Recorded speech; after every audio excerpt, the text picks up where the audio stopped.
Y ya estamos de vuelta después de la música, 9 de la mañana con 8 minutos y ya lo estábamos adelantando. Vamos a empezar a conversar también con nuestro panel del día de hoy. Tenemos ahí varias temáticas para poder entonces ir comentando con nuestras invitadas del día de hoy y además poder también compartir estos elementos con nuestra audiencia. Saludamos de inmediato a Francisca Pemllán, ella es integrante del Comité de Trabajadoras y Sindicalistas de la Coordinadora 8M, coordinadora a su vez del curso de especialización de postítulo de restauración en patrimonio cultural mueble en la Universidad de Chile. ¿Cómo está, Francisca? Muy buenos días. Hola, muy bien, ¿y tú?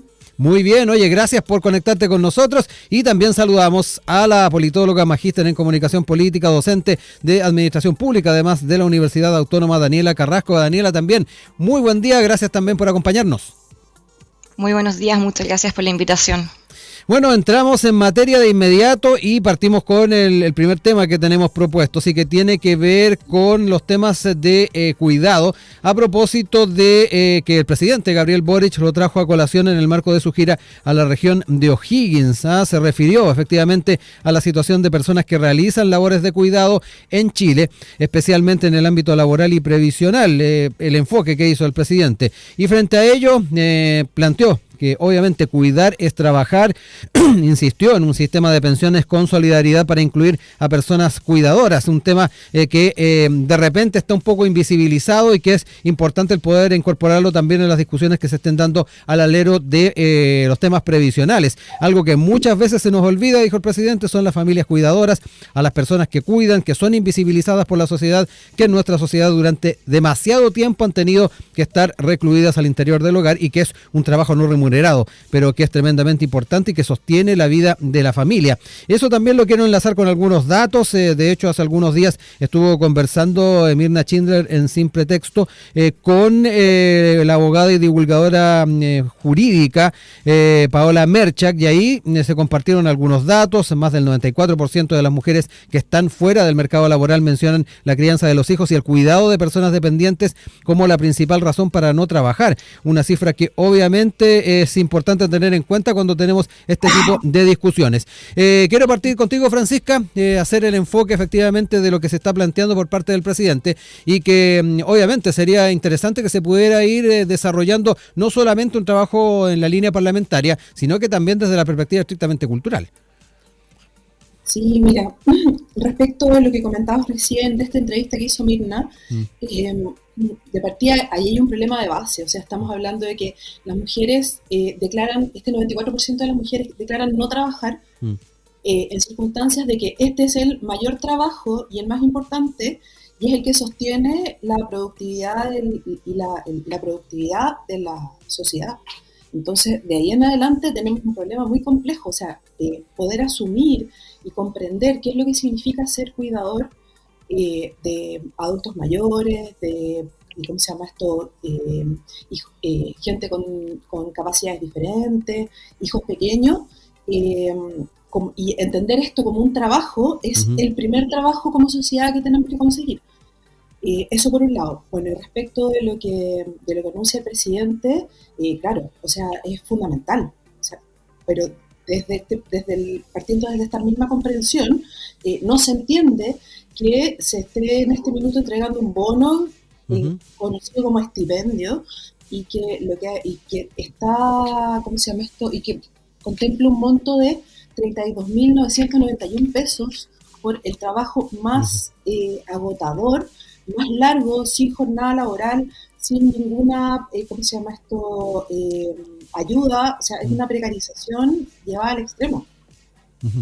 Quiero también entrar contigo, Daniela, en torno a este tema. No sé cómo también observas la forma en que se ha estado no solamente visibilizando. Yo te nombraba una entrevista que tuvimos en nuestra emisora hace poco, lo que planteó el presidente, pero tomando también lo que nos plantea Francisca, es importante tomarse en serio también la manera en que se enfrenta este tema, pero no sé cuál es tu enfoque. Bueno, sí, en efecto, nosotros sabemos que hay grandes desafíos al momento de avanzar hacia el problema que tenemos como pensiones, ¿verdad? Uh-huh. Porque si nosotros hacemos un análisis a lo largo de las últimas 2 décadas, nosotros hemos visto que ha habido escasa voluntad de la clase política en general, ¿verdad?, en avanzar en esta materia. Sin embargo, cuando nosotros vemos que se generan numerosos malestares en torno a esta temática, se tratan de instalar lamentablemente medias partes. Y en este sentido nosotros también tenemos que agregar lamentablemente el componente ideológico que ha tratado de instalar el gobierno del presidente Gabriel Boric cuando se trata de instalar que a propósito, ¿cierto?, de la incorporación, ¿cierto?, de la solidaridad en el sistema de pensiones, considerando justamente este lema de cuidar es trabajar para reconocer justamente a las cuidadoras, principalmente que suelen ser mujeres, en torno a las pensiones que por lo general ya suelen ser bajas y especialmente a aquellas personas que no están cotizando, ¿verdad?, le afecta aún más. Sin embargo, yo creo que si bien este es un debate bastante complejo y que, como les comentaba inicialmente, la clase política no se crió a ser responsable de manera contundente, entendiendo que es parte de la construcción del bien común, nosotros tenemos que tener en consideración que la reforma de pensiones, como también lo ha presentado justamente la reforma tributaria y toda la discusión con respecto a la reforma, ¿cierto?, del sistema político, es parte justamente de tratar de dislocar todos los pilares del llamado modelo. Y en este sentido tenemos que tenerlo en consideración porque toda la dimensión ideológica claramente es un elemento que pesa mucho en esta discusión.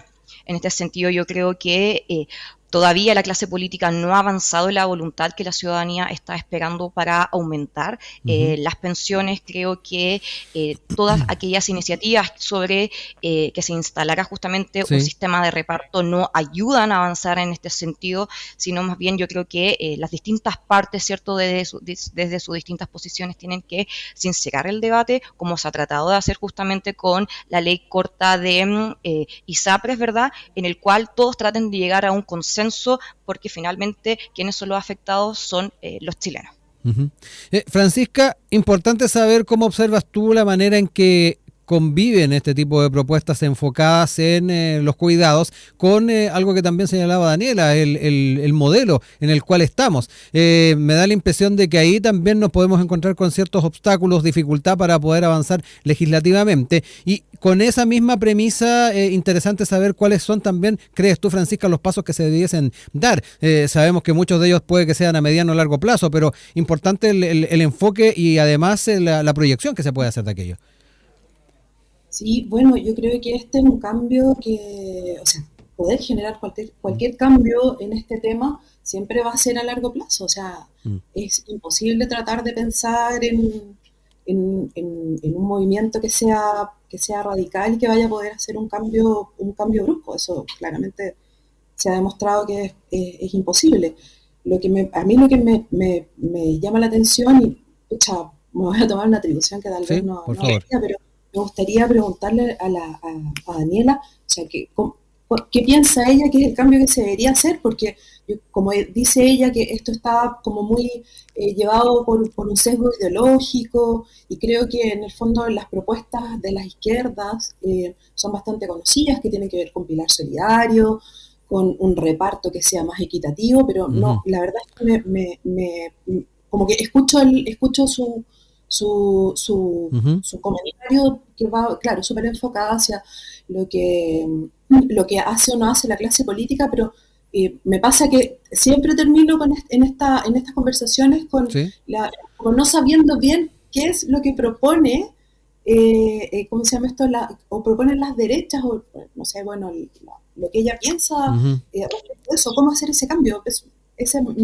Me queda esa duda. Yo creo que lo que yo pienso, que tengo una postura que es de izquierda, que tiene que ver con que efectivamente el pilar solidario es fundamental para poder, ¿cómo se llama esto?, generar un cambio. Creo que la cooperatividad y generar comunidad es la forma de ¿cómo se llama esto?, de apoyarnos entre todos, no seguir en esta avanzada individualista. Es el camino y es un camino a largo plazo, pero quedo como con esta duda siempre.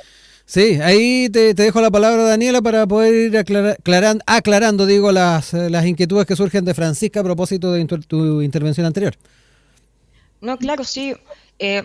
Yo creo que todos los chilenos compartimos, ¿cierto?, que se necesita avanzar en todos los desafíos que nos ha planteado el actual escenario a propósito de las pensiones. Sin embargo, si nosotros observamos cuál es el enfoque que ha tomado el gobierno, y cito principalmente, por ejemplo, a la ministra Jara, que en un blog de el medio Tele 13 Radio, ella sostiene que, y es de el pasado lunes, ella sostiene, y cito, en lo que está aprobado en la Cámara de Diputados se elimina la AFP, y eso fue, bueno, con votos de la oposición. Sin embargo, si nosotros hacemos un recorrido de cómo se ha dado el debate, principalmente en el actual gobierno del presidente Gabriel Boric, nosotros vemos que cuando el presidente, ¿cierto?, el mandatario anunció la reforma previsional en noviembre del año 2022, que fue justamente una de las promesas de su campaña presidencial, nosotros podemos hacer un nexo claramente a través de análisis de discurso que busca justamente eliminar uno de los pilares institucionales del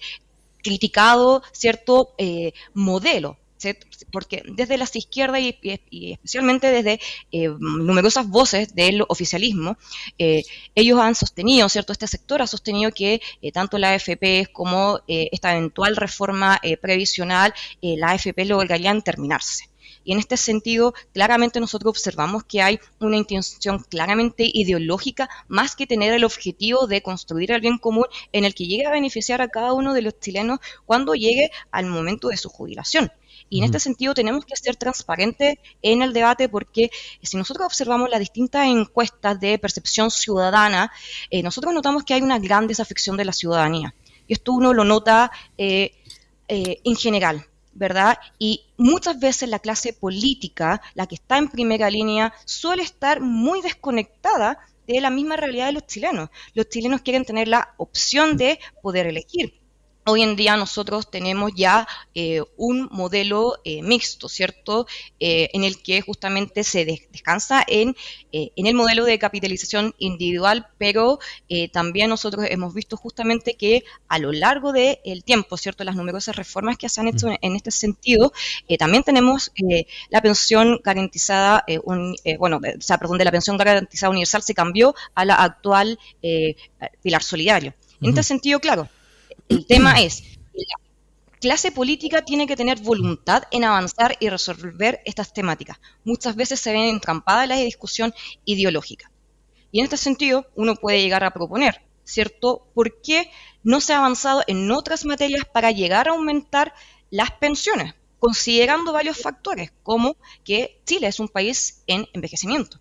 Es decir, cuando nosotros, ¿cierto?, eventualmente lleguemos a recibir nuestra jubilación, van a haber una menor cantidad de jóvenes que van a estar trabajando y cotizando. O sea, eso es una realidad de la cual nosotros nos tenemos que ya adelantar. También esto se ve justamente relacionado con que cada vez envejecemos mejor. Eso no quiere decir que debamos trabajar siempre, sino que se debe instalar justamente esa iniciativa o esa idea de que cada uno debería tener la libertad de elegir en este sentido, ¿cierto? Porque es interesante también en el debate, lo cual no se ha debatido mucho, porque claramente si nosotros lo analizamos desde el impacto del discurso político, no es muy popular poner que se aumente la edad de jubilación, porque claro, claramente eso genera un impacto en el aumento de las pensiones. Sin embargo, aquí vemos que falta voluntad de la clase política en discutir estos temas y desde un enfoque de seriedad, ¿verdad? Dejando de lado las trincheras de todos los sectores y tratar de avanzar en un acuerdo, en un consenso que logre, en el mejor de los sentidos, beneficiar a los chilenos cuando llegue el momento de su jubilación. Francisca, te dejo nuevamente la palabra para ir comentando parte de esa respuesta que te entregó Daniela y también ir entrando en la apreciación que al menos también de repente uno observa en ciertas encuestas de la perspectiva de las personas en torno a los temas previsionales. De repente a uno le puede llamar la atención incluso la forma en que se aborda esta temática desde la perspectiva si es más solidaria o no, y de repente sorprenden las visiones de las personas, pero te dejo ahí la palabra. Gracias. Sí, bueno, escucha, no sé, pero no me quedó muy clara la respuesta. La verdad es que me parece que faltan propuestas, justamente cuando Daniela dice que la posibilidad de elegir cómo pensionarse en un sistema en el cual no hay una posibilidad de elegir cómo pensionarse. Claro, quedo como, entiendo muy bien y creo que estamos muy de acuerdo con esta desafección ciudadana que hay hacia la clase política, porque no se ha podido resolver este tema, pero claro, no veo como una propuesta en una construcción eh, hacia un cambio, claro, o sea, quedo sigo con la misma duda, como de cómo lo hacemos finalmente. Eh, cuando Daniela se refiere también a este tema de que, claro, que hay toda esta desconfianza desde la sociedad y que entiendo y comparto completamente, pero me sigue manteniendo esta duda respecto de la construcción, No, sí, cómo claro, avanzamos. Francisca, no. Por ejemplo, yo mencioné que eventualmente se podría justamente aumentar la edad de las jubilaciones. Lamentablemente esta es una iniciativa que no es muy popular, pero efectivamente tendría un efecto positivo al momento de recibir la jubilación. ¿Cierto? Sin Ujú. embargo, vemos que no se ha considerado en el debate porque de momento sigue siendo muy impopular y estamos lamentablemente hace rato en toda esta lógica electoral en los cuales ningún político, ¿cierto?, quiere tomarse este tipo de iniciativa, o al menos discutirlas, que falta el debate sano y democrático en nuestra sociedad que trate de enfocar y lograr una salida institucional a Ujú. la crisis que nosotros vemos justamente en pensiones. ¿Y por qué lo digo? Porque nosotros tenemos lamentables y desafortunadas declaraciones en el último tiempo, por ejemplo, cuando se dio la discusión en el primer proceso constitucional o incluso con los retiros del 10% de la AFP. O sea, recordemos, por ejemplo, cuando Pamela Giles dijo que ya era hora de darle un tiro de gracia a la AFP, ¿verdad? Y que claramente ya han afectado las futuras jubilaciones de los chilenos. O sea, y aquí quiero hacer también una crítica transversal, Mm. porque todos los políticos, ¿cierto?, solamente basándose en una lógica electoral aprobaron los retiros del 10%, incluyendo autoridades del actual gobierno. Sin embargo, y si en ese momento se dijo a través de voces de expertos cuál iba a ser el impacto a nivel económico, principalmente afectando la inflación, no se quiso tomar en consideración aquella posición, una posición técnica más que nada, simplemente porque se estaban manejando justamente a través de un discurso eufemístico y político. Y Ujú. claramente eso hoy en día nosotros vemos claramente todas sus repercusiones. ¿Verdad? Y también quiero recordar, por ejemplo, cuando el ex convencional Daniel Stingo sostuvo esta famosa y bullada frase, ¿cierto?, que no es tu platita, y aquí nosotros volvimos a ver, se instaló nuevamente en el debate ciudadano que los chilenos quieren tener la propiedad, ¿cierto?, de sus fondos de pensiones. Y en este sentido no nos tenemos que perder. Si bien aquí nosotros actualmente tenemos un sistema mixto que entiende justamente la Mm. PGU, también tenemos que entender que para los chilenos es importante justamente este modelo de capitalización individual. ¿Y por qué? Porque incluso los distintos retiros del 10% de la AFP demostraron que los fondos existían y que siguen perteneciendo a los chilenos. Y eso, si Ujú. bien fue una medida populista, al menos Sí. dejó en tranquilidad y puso el punto dentro de la Ujú. discusión. Entonces, en este sentido, nosotros tenemos que sincerar y solicitar a la Sí. clase política que está en la primera línea que justamente debatan estas temáticas pendientes Ujú. con el actual escenario, una democracia en envejecimiento, pero con seriedad. Francisca, vuelvo contigo y también entrar en el tema del contexto en el que estamos de modelo, que de alguna manera también lo deja en evidencia Daniela, que es el de las AFP, que se está también de una u otra forma poniendo en la palestra a la hora de discutir el tema de las pensiones, cuál va a ser el rol que va a tener en un escenario futuro. Y frente a ello también, volviendo al tema primordial que habíamos tenido en esta conversación, hablar de la forma en que se sigue debatiendo y se sigue legislando en torno a las personas cuidadoras. En este contexto de AFP, ¿cómo también ves que se puede desarrollar esa idea? ¿Es un impedimento? ¿Es un obstáculo? ¿Hay posibilidades también de incorporarlo dentro de la discusión? ¿Cómo lo ves? Me parece que claramente no está incorporado hasta ahora. Todo lo que se ha debatido al respecto está como muy ligado a medidas muy parches en general, porque finalmente estos temas terminan siendo moneda de cambio para otras batallas. Entonces, eh, siempre quedan postergados y, y, y ¿cómo se llama esto? Y dejados de lado por largos periodos. Pero, pucha, me parece que, claro, Daniela habla de generar algún tipo de elección y eso me parece muy interesante. Creo que las Fuerzas Armadas en este minuto tienen sistemas de pensión súper interesantes y que podría ser replicado para toda la sociedad también, como una forma de elección, por ejemplo. No sé, me parece que podría funcionar también. Daniela, te dejo tiempo ahí también para ir cerrando ideas, para luego pasar al otro tema que tenemos propuesto. Sí, no, yo simplemente quiero poner el ojo, ¿cierto? Quiero subrayar la importancia de que estos discursos, ¿cierto? Y estas propuestas están justamente tienen una gran carga ideológica, y eso nos tiene que advertir que cuando hay una intención ideológica muchas veces se pasa a llevar el bienestar de los chilenos, se deja atrás el bien común porque se busca beneficiar posiciones individuales o de ciertos sectores sobre las mayorías, y en este sentido tenemos que destacarlo porque tanto la reforma de pensiones como la reforma tributaria han sido justamente los grandes reveses que ha recibido el gobierno, porque se entiende que justamente la propuesta y la mirada que ha tenido el oficialismo justamente no va en la línea con el actual modelo que tenemos, que si bien no es perfecto, se pueden solucionar y tenemos muchos desafíos en los cuales podemos seguir avanzando. Sí, se puede incorporar en el modelo una figura que de una u otra forma pague esas deudas que hay respecto a las personas cuidadoras. ¿Cómo lo ves tú?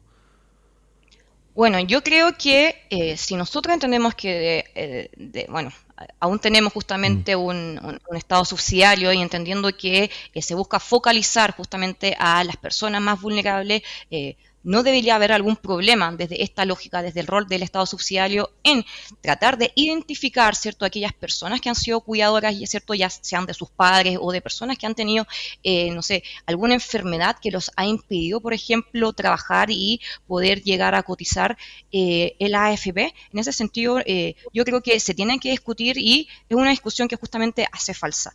Pero no tenemos que caer en estos engaños eufemísticos e ideológicos que buscan finalmente como primer objetivo destruir el sistema, destruir el modelo de la AFP, en lugar de que efectivamente se avance en reconocer a un grupo, ¿cierto? Se focalice a un grupo de la sociedad que está vulnerable y que sobre todo no tiene la opción, ¿cierto? Al igual que el resto de la sociedad, de poder trabajar porque se entiende que está en un rol de cuidador o de cuidadora. En este sentido, claro, yo creo que no debería haber ningún problema, pero avanzar justamente hacia un sistema de reparto tal como lo ha instalado el mismo presidente Gabriel Boric, o como incluso lo ha sostenido la ministra Jara. Yo creo que ese tipo de discursos de cuñas que han dicho las últimas semanas justamente los distintos medios de comunicación no van en la línea correcta que esperan los chilenos, porque finalmente el derrumbe del modelo impacta negativamente en todos. Son las 9 de la mañana con 35 minutos. Seguimos junto a ustedes acá en Enlace USACH. En esta oportunidad están en nuestro panel Daniela Carrasco, politóloga y magíster en comunicación política, docente de administración pública en la Universidad Autónoma, y Francisca Pemllán, integrante del Comité de Trabajadoras y Sindicalistas de la Coordinadora 8M, coordinadora además del curso en especialización de postítulo en restauración de patrimonio cultural mueble en la Universidad de Chile. Cambiamos de tema y nos quedamos con el tema de la ley corta de ISAPRES, y particularmente lo que ha traído consigo los acuerdos que se llegaron en el marco de la comisión mixta. Y en ese sentido hay sectores de la oposición que han manifestado cierta incomodidad por lo que se resolvió. Advirtieron eventual rechazo para evitar perdonazo. Importante ir recapitulando algunos elementos. Se estableció que las ISAPRES deberán presentar un plan de pago, van a tener 3 mecanismos para hacerlo: devolución vía excedentes mes a mes, emitir bonos de deuda que consistirán en un pagaré y ofrecer un pronto pago en efectivo con descuento, y en cualquier caso las aseguradoras tienen un plazo de hasta 13 años, al principio eran 10 años lo que se había establecido, y para saldar la deuda, a excepción del caso de los mayores de 65 años, a quienes se les deberá pagar en máximo 70 meses.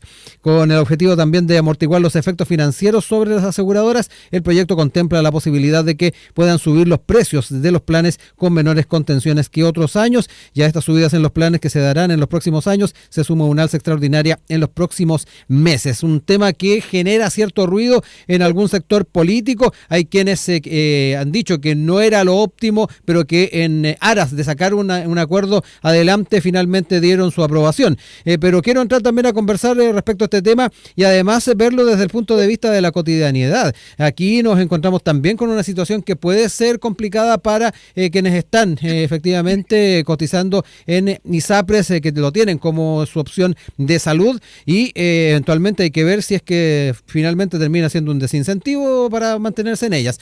Francisca, parto contigo. Gracias. Bueno, esto que vemos ahora es un perdonazo que se está dando, o sea, creo que no hay mucho más que decir al respecto. Está pensado para que, o sea, posibilidad de aumento dentro del ¿cómo se llama esto? De los cobros de la ISAPRE, va a generar que los mismos usuarios terminen pagando este perdonazo que se les está dando. O sea, yo no puedo entender todas las indicaciones que se ha dado este proyecto, los cambios, las manipulaciones, cuando en realidad la idea era justamente sancionar una mala práctica de un sistema que es completamente privado y que ha mostrado su incapacidad de administrar ¿cómo se llama esto? La salud de la gente que se ha afiliado a ella. Uh-huh. Daniela, en tu caso, ¿cómo también no solamente has seguido el proceso, el trabajo de la comisión mixta, sino que además proyectando lo que va a estar ocurriendo el próximo día lunes? A las 14 horas se va a estar votando en el Senado, en sala, a las 17 en la Cámara, para tratar de sacarlo lo antes posible, tomando en cuenta que ya estamos el día domingo con la fecha que se había establecido para el cumplimiento del fallo, pero desde una perspectiva administrativa se podían dar algunos días más para sacarla adelante. Pero particularmente quedarme un poquito con tu percepción respecto a estas ideas que se han planteado en torno a que estaríamos frente a un perdonazo. Bueno, sí, efectivamente nosotros podemos ver que ningún sector político quedó completamente conforme con el resultado de la comisión mixta. Sin embargo, nosotros vemos que si se llegase a rechazar en las votaciones tanto en la Cámara como en el Senado el día lunes, esto claramente va a significar un revés para el Ejecutivo, porque nosotros podemos observar y se puede constatar que a propósito del fallo de la Corte Suprema se ha buscado, ¿cierto?, este espacio, o ha sido un espacio útil para el oficialismo, porque también le ha tratado de dar justamente un tono ideológico al fallo. ¿Y por qué sostengo esto? Porque, bueno, recordemos, por ejemplo, cuando Gabriel Boric todavía era candidato a la presidencia, y en ese contexto él ya había sostenido que era ideal que todas las cotizaciones pasaran a una sola estructura llamada, cierto, Fondo Universal de Salud, en donde se garantice justamente un acceso universal. Pero ¿qué es lo que significa esto? Esto implica justamente eliminar a las ISAPRES. Esto claramente tiene el mismo tono, ¿cierto? Tiene el mismo espíritu que nosotros observamos con los dichos del presidente Gabriel Boric a propósito, ¿cierto?, de que cuidar es trabajar. Esto implicaría avanzar hacia, o se quiere instalar los lineamientos para avanzar hacia un sistema de solidaridad. Y en este sentido nosotros tenemos que ver que, si bien se destrabó esta ley corta de ISAPRES, ¿cierto?, que, bueno, ha sido justamente iniciativa del gobierno, nosotros podemos ver que esto es una medida parche y es una medida a corto plazo, y eso es lo que tenemos que tener en consideración, porque si bien se logra una pequeña o débil estabilidad al corto plazo con respecto al modelo, nosotros vamos a observar que primero vamos a ver que los planes de los usuarios se van a encarecer. O sea, afecta directamente justamente a cada uno de los usuarios de las ISAPRES. Entonces aquí no cabe duda que esto es un mal acuerdo. O sea, se valora que las distintas posiciones, ¿cierto?, hayan tratado de llegar a un consenso con respecto a cómo se avanzar en esta temática. Sin embargo, nosotros vamos a ver que se pone en riesgo la existencia del sector privado asegurador, ¿cierto? A pesar de que en el corto plazo se va a estar aliviando la crisis financiera que tienen las ISAPRES. Francisca, a propósito de lo que ha sido la discusión, lo dejó entrever Daniela, pero lo hemos escuchado desde diferentes visiones, lo que se ha estado sacando en esta ley corta de ISAPRES puede ser interpretado como un oxígeno a propósito de lo que está sufriendo el sector asegurador a propósito de este fallo de la Corte Suprema, pero ha estado también dentro del debate de qué vamos a hacer en el futuro, si vamos a avanzar a un sistema de carácter público, fortalecer el sistema público y, no sé, pues de una u otra forma tener unas aseguradoras que puedan complementar aquello, o de frentón ir observando cuáles son también las medidas de largo plazo para poder seguir manteniendo a estas ISAPRES, que recordemos, dentro de los cálculos que se han hecho, tienen bajo su alero al 20% de la población. ¿Por dónde ves tú también que se pueden ir observando, Francisca, o proyectando escenarios, y qué rol debiese tener también la salud pública?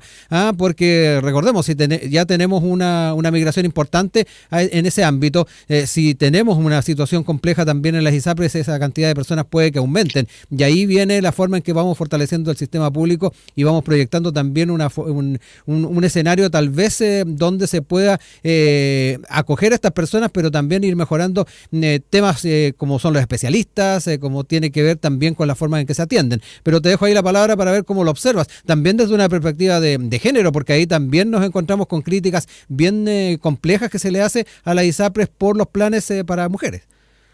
Claro, bueno, creo que también es súper importante poner dos cosas en contexto. Primero, lo que dices tú respecto de que las ISAPRES, ¿cómo se llama esto? Benefician a ni siquiera es un 20, un 17% de la población de Chile.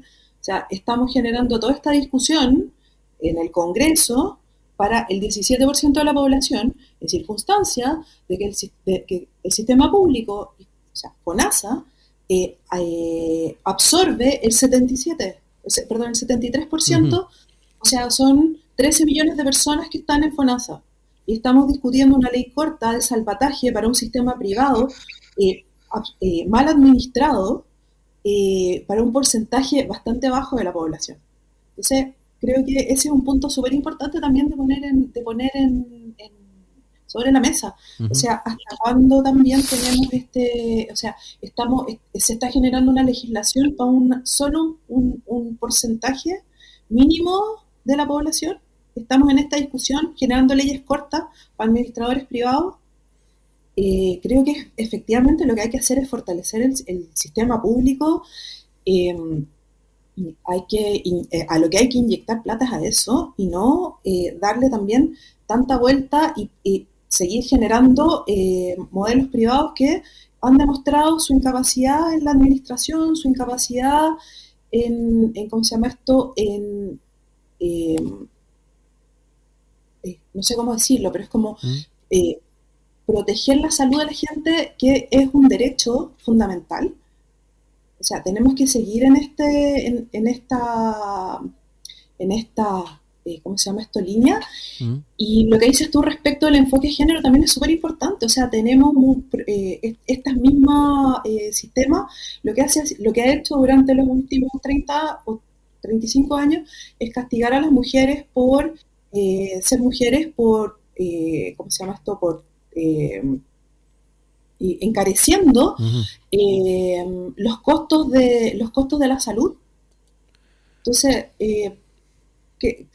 me parece tan como ilógico también toda esta discusión, de cierta forma. No sé.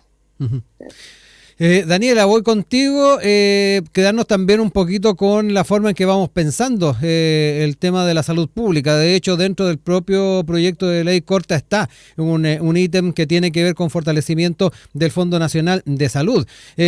Importante saber también cuál es tu perspectiva de aquello. Hay quienes también consideran que tener más recursos para el mundo público en las condiciones actuales puede ser un saco roto. Es también uno de los análisis que se hacen, pero tampoco podemos ser miopes y decir que efectivamente tenemos un porcentaje importante de la población que está en FONASA. Eventualmente podemos tener más que se vayan incorporando a propósito de esa crisis, y no nos podemos hacer locos en esa conversación. Sí, bueno, yo creo que tenemos que sincerar el debate, tenemos que ser responsables con las distintas posiciones, y tenemos que entender que tanto FONASA como ISAPRES son parte de un sistema integrado. Por ello no tenemos que caer en eufemismos ideológicos, porque tenemos que justamente dejar a todos aquellos discursos que dicen que se debe abolir el sistema, porque justamente nosotros podemos observar que el espíritu de este tipo de iniciativas apunta nuevamente a destruir al modelo. ¿Y por qué digo que esto es un sistema integrado? Porque afecta a todos, desde los prestadores, a los centros de salud, a los médicos y a los pacientes. Y esta claramente, si bien es una medida aparte, se ha hablado justamente de que llega a oxigenar al sistema y también, bueno, todo el tema de esta crisis, yo les quiero hacer la pregunta, ¿cierto? O sea, finalmente, si llegasen a quebrar las ISAPRE, que eso también es uno de los posibles escenarios que se está y no es lejano. Efectivamente, de aquí a junio, ¿cierto? Y nosotros vemos que pueden llegar a quebrar ISAPRE, ¿cierto? ¿Qué pasa con aquellos usuarios, ¿cierto? Con aquellos pacientes que se van a ir de ISAPRE a FONASA, a un sistema que ha demostrado que no es eficiente? Y acá tenemos que considerar que si bien gran parte de la población justamente está en el sistema de FONASA, ambos montos per cápita, independiente de cómo se están financiando, son muy similares tanto en la salud privada y salud pública. Por lo tanto, podemos constatar que la misma ejecución de la salud pública claramente no ha sido eficiente. Y esto lo podemos observar, por ejemplo, que en un mismo recinto, en una misma sala de operación, si está administrada bajo una iniciativa privada, pueden realizar 10 cirugías, mientras que en un sistema público se pueden realizar 4. Entonces, en este sentido, claramente nosotros observamos que el modelo, ¿cierto?, público no está siendo eficiente, no está siendo público, y esto claramente tiene una relación directa con la desafección ciudadana y principalmente de aquellos pacientes que se sienten indignados cuando tienen que estar esperando meses para una eventual consulta médica, ¿cierto? Ni siquiera hablar de las listas de esperas con respecto a cirugía. Entonces tenemos que ser muy cuidadosos aquí. Distintos personajes, distintas voces de distintos sectores políticos han develado lo crítico que podría resultar, ¿cierto?, una eventual quiebra, ¿cierto?, del sistema de ISAPRE y finalmente el derrumbe de este modelo. Y aquí también tenemos que hacernos responsables de cómo se ha instalado justamente el debate. Porque si bien no... ¿Cuál es el rol, cierto, de nuestras autoridades, de los servidores públicos? Es justamente construir el bien común y avanzar hacia ellos. Sin embargo, si en un inicio la ISAPRE estaba pensada como un seguro de salud, nosotros hemos visto que en la práctica se legisló como un modelo de seguridad social. Y bueno, y en este sentido nosotros vemos que los sistemas de seguridad social, si nosotros hacemos un análisis comparado a lo largo del mundo, principalmente en los países que tanto nos gusta mirar, ¿cierto? Hay dos fuentes de financiamiento para un sistema de seguridad social, que por un lado tenemos las cotizaciones y por otro lado justamente tenemos las contribuciones a través de impuestos, ¿cierto? Y en este sentido nosotros vemos que en Chile el porcentaje está muy bajo en relación a otras instituciones, por ejemplo, como se observa en Europa. Y claramente no se llegó, por ejemplo, a poner en la discusión que quizás los costos, ¿cierto?, tanto de ISAPRES como de la AFP deberían ser mayor al 7%. Porque nosotros vemos que el mayor costo se la llevan justamente todo el sistema de salud, no los usuarios a través de las contribuciones, ¿cierto? Entonces, en este sentido, nosotros vemos que es un escenario bastante frágil, es una medida aparte también, porque también tenemos que considerar, y lo vuelvo justamente a instalar en el debate, que la población está envejeciendo, y esto significa menos cotizantes, pero más cobrantes. Y además, si llega a quebrar la ISAPRE, no hay montos que cobrar. Entonces, este tema tan delicado hay que tratarlo de manera cautelosa, ¿cierto? Porque va a tener efecto no solamente para la figura del ISAPRE en sí, sino también a todo el sistema de salud y finalmente al usuario y a los pacientes. Veremos el lunes entonces cómo también se va dando el debate en este sentido. Yo quiero agradecerle a Francisca Pemllán, Daniela Carrasco, que nos acompañaron en este día viernes en nuestro panel. Tengan buen fin de semana y estamos atentos a seguir conversando con ustedes respecto a otros temas. Un abrazo, que estén muy bien. Muchas gracias. Que tengan un buen día. Igual.